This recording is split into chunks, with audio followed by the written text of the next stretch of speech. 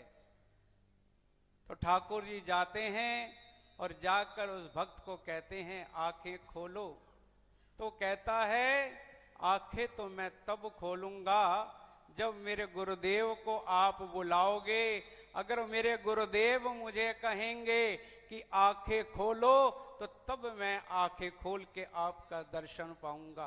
तो कहते हैं कि तेरा जो गुरु है वो तो चोर है, ठाकुर लुटेरा है। कहते हैं अगर आप ठाकुर हो तो मैं अपने गुरु की निंदा नहीं सुनूंगा। तुम ठाकुर हो तो अपने घर में होगे, मुझे तुमसे कुछ लेना देना नहीं। मुझे अपने गुरु ने जो मुझे मार्ग बताया है मैं उस मार्ग पर चलूंगा। मेरे गुरु का आदेश था कि तुम राधा राधा नाम जपो, जब तक मैं ना बताऊं तुमने आंखें नहीं खोलनी। तो ठाकुर जी की ऐसी कृपा कि वह बार बार कहते हैं भक्त तू आंखें खोल, अगर तू निंदा नहीं सुन सकता तो मत सुन, पर तू आंखें तो खोल। पर वह आंखें नहीं खोलता। वह चले जाते हैं ठाकुर। तो किशोरी जी कहती हैं क्या तुम उनको दर्शन दे आए? कहते नहीं। कहते क्यों नहीं दर्शन दिए? कहते हैं वो कहता है कि जब तक मुझे मेरे गुरु की आज्ञा नहीं होगी तब तक मैं अपनी आंखें नहीं खोलूंगा। तो कहते जाओ उनके गुरुजी को लेके जाओ। कहते हैं उसके गुरुजी चोर हैं, लुटेरे हैं। कहते हैं सावधान ठाकुर जी, भले ही जैसे हैं पर उसके गुरु हैं तो वह अपनी श्रद्धा प्रेम से वह अपने गुरु का मान रखता है। तो आपका फर्ज भी बनता है कि आपको उसके गुरु के ढूंढ के लाओ, उसको जाके आंखें खोल के उसके दर्शन कराओ। ठाकुर जी कहते हैं किशोरी जी आप तो जाते कर रही हैं, वह चोर है लुटेरा है। कहती भले जैसा भी है पर जाओ। ठाकुर जी कहते हैं कोई बात नहीं, उस चोर को तो मैं बाद में देख लूंगा। तो ठाकुर जी उस चोर के पास जाते हैं और जैसे ही जाते हैं तो उस चोर की आंखें उस तेज को नहीं देख पाती।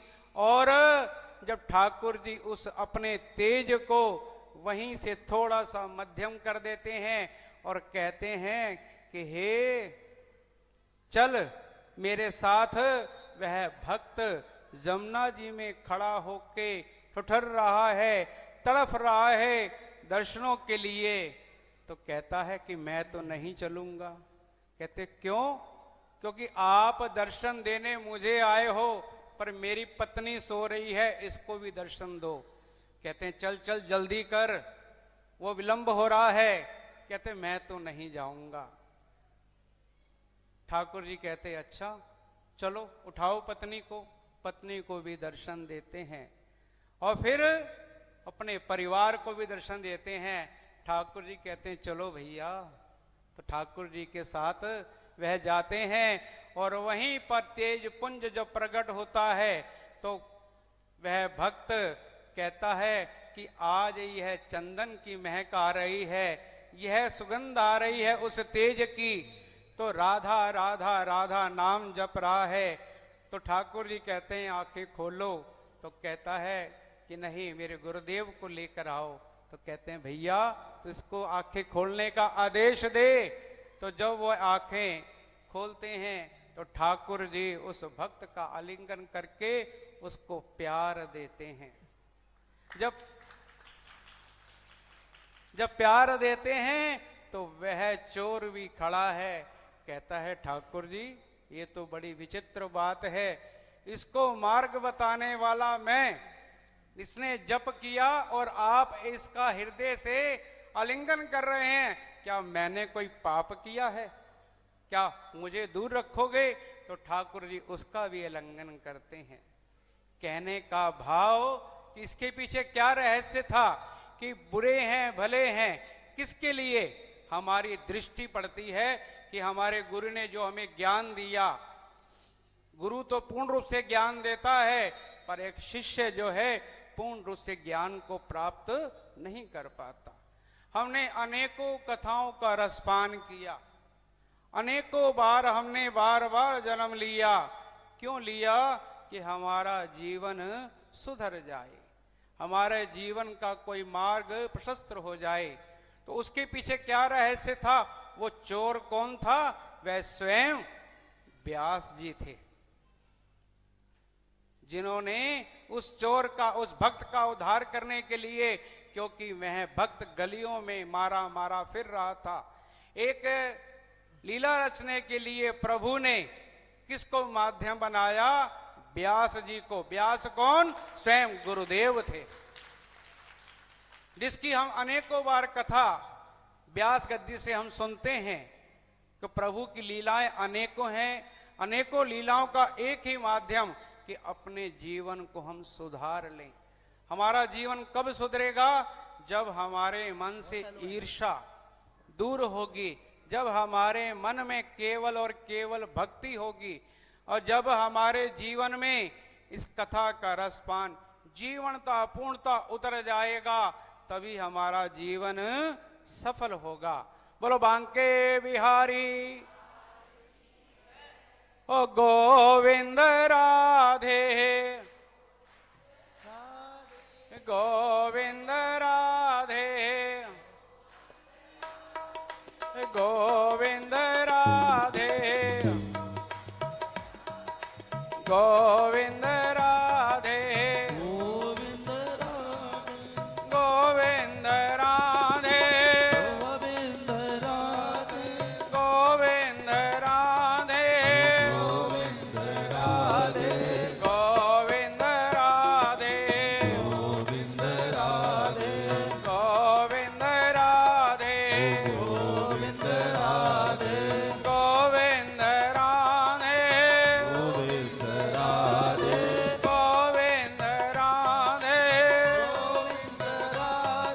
गोविंद राधे, गोविंद राधे, गोविंद राधे, गोविंद गोविंद राधे, राधे, गोविंद राधे, गोविंद राधे, गोविंद राधे,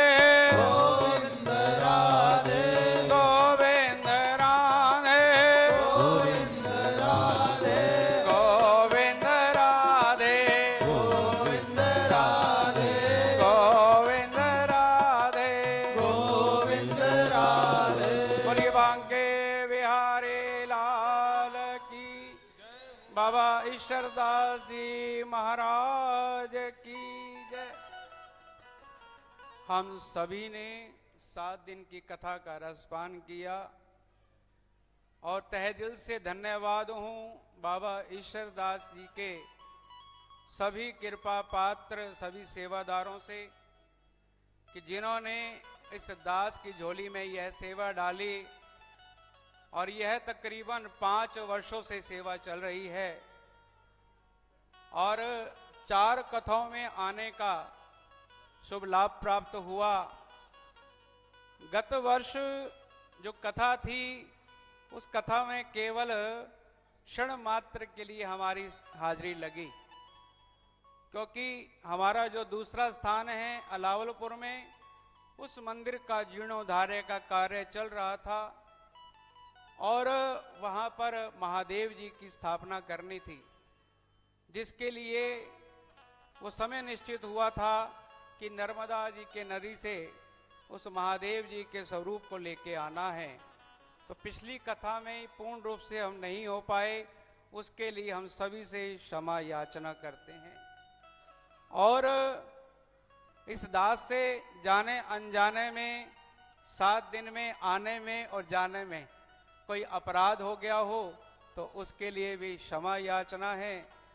और बस इतना सा कर्म कर लेना कि मुझे अपने हृदय में थोड़ी सी जगह दे देना।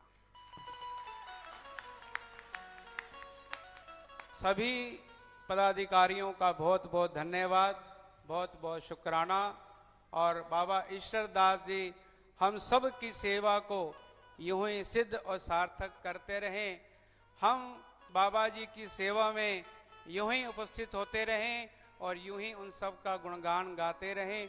बोलो बाबा ईश्वरदास जी महाराज।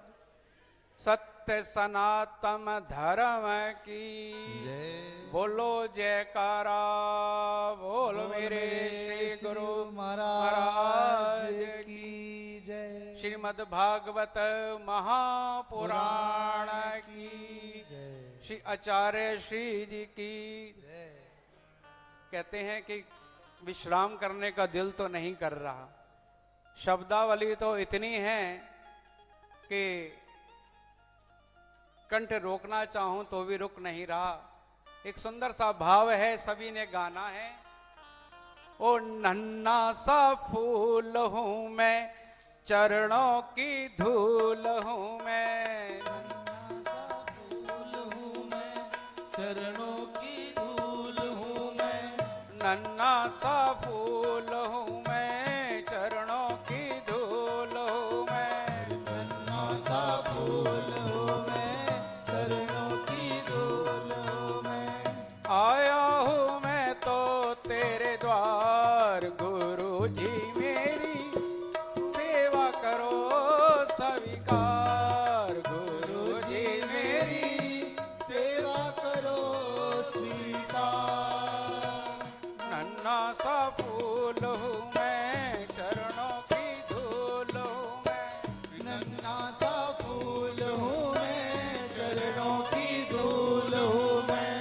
आया हूं मैं तो तेरे द्वार, गुरु जी मेरी सेवा करो स्वीकार, गुरु जी मेरी सेवा करो स्वीकार। बोले भक्तवत्सल भगवान की। एक बार जोरदार तालियां हमारे श्री महाराज जी के लिए।